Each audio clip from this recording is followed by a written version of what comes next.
Hey YouTube, Spider004 here, and this is my off-roader.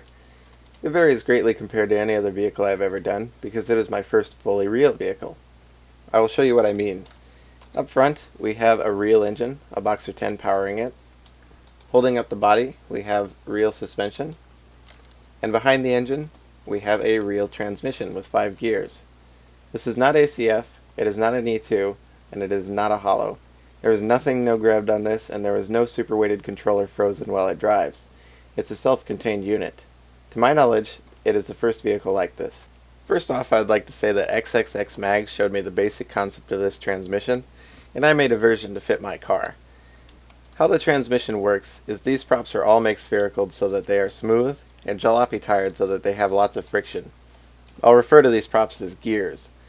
This gray gear is an output gear. It is ball socketed to the wheels so that when it spins, the wheels spin. These red gears are input gears. They are ball socketed to the crankshaft so that when the engine spins, they spin. All of the props are axis centered at their current location, and this makes the red gears want to get out of the gray gear. This force of the gears pushing against each other adds even more friction and strength to the transmission. I have found that where I have my gears is around the max, or bad things can happen. You can see the red gears have their left side aligned halfway to the center of the gray gear. The gray gear is always weighted, and in my case it weighs 300. The red gears weigh nothing until they are engaged, and the currently engaged gear also weighs 300. For reference, the entire car weighs 1600. The gears do not have to weigh as much if you plan to make a car that's just going on the level. I can move this vehicle with the gears weighing 125 each on the level, but I'm climbing hills, so they have to be pretty strong. Here's the input gears separately. 1, 2, 3, 4, 5. You can see that the gear's actual sphere size is not the same size as the model. I just tried to get a model size that was pretty close. An advantage to this transmission is that the engine crank really doesn't have to weigh that much. It seems like the gears actually act as a flywheel. On my vehicle, the engine crank weighs 24, the pistons weigh 1, and I'm using 3000 thrust maximum. I don't use any constrainer ropes to stop the pistons from swapping sides, because they're far enough away that that just doesn't happen. When I unfreeze this, we will see the red gears push away from the gray gear. And you can see that happening now. They stop when the gear's physical spheres are touching each other's surface and are not inside of each other anymore. So it might look like some of these gears are inside of the gray gear, but they're really not. The gray gear's size is actually a little bit bigger than the model shows, so the surfaces are just touching each other right now. Now, I can actually demonstrate the transmission in action.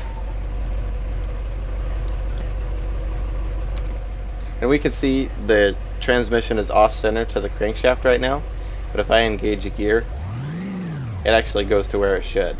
This is because the red gears weigh nothing right now, but when I put it in gear 1, the small gear weighs the same as the gray gear. And at gear 2, gear 3, gear 4, gear 5. Now this vehicle also has a real suspension system. And up front, I'm just using swing arms with a torsion bar, and this is not welded.